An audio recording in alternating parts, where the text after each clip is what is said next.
ইরানের বুকে কাঁপন ধরিয়ে দিয়েছেন এক ছদ্মবেশী ইহুদি নারী, যার মাথায় হিজাব, হাতে কোরআন শরীফ আর মুখে ইরানি বিপ্লবের প্রশংসা।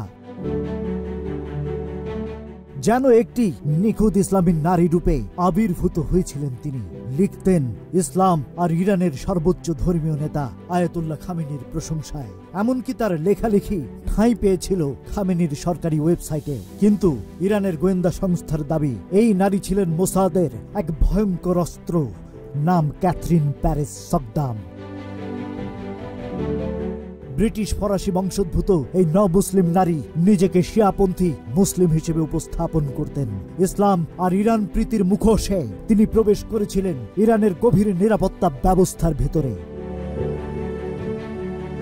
ইরানি গোয়েন্দা সংস্থা বলছে 2017 থেকে 2021 সাল পর্যন্ত ক্যাথরিন বিভিন্ন সময়ে ইরানে প্রবেশ করেন, কখনো সাংবাদিক, কখনো গবেষক ও চিন্তাবিদের পরিচয়ে। সহজেই মিশে যান রেভলিউশনারি গার্ড সহ শীর্ষ মহলে। এমনকি তৎকালীন প্রেসিডেন্ট ইব্রাহিম রাইসির সঙ্গেও তার সাক্ষাৎ হয়েছিল। কিন্তু সবচেয়ে ভয়ানক ছিল ইরানের নারী সমাজের উচ্চ পর্যায়ে তার প্রবেশ। 2018 থেকে 2019 সালের মধ্যে তিনি ইরানি সামরিক ও রাজনৈতিক নেতাদের স্ত্রীদের সঙ্গে বন্ধুত্ব গড়ে তুলেছিলেন। ঘনিষ্ঠতা, আড্ডার বিশ্বাসের আড়ালে গৃহিণীদের মুখ থেকে তুলে আনতেন চরম গোপন তথ্য।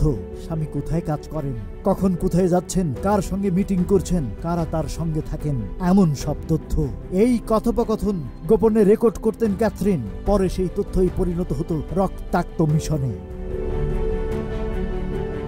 ইরানের নিরাপত্তা বিশ্লেষকদের মতে 2020 আর 2021 সালে যেসব পরমাণু বিজ্ঞানী ও সামরিক কর্মকর্তাকে হত্যার শিকার হতে হয়েছে, তার পেছনে ছিল ক্যাথরিনের সংগ্রহ করা তথ্য।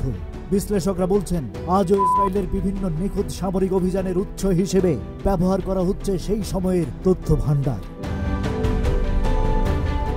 2021 সালের শেষ দিকে ইরানি গোয়েন্দারা তার গতিবিধি নিয়ে সন্দিহান হলে ক্যাথরিন দ্রুত ইরান ছাড়েন। তবে তার আগেই তিনি রেখে গেছেন এক রক্তাক্ত ভয়ানক ইতিহাস।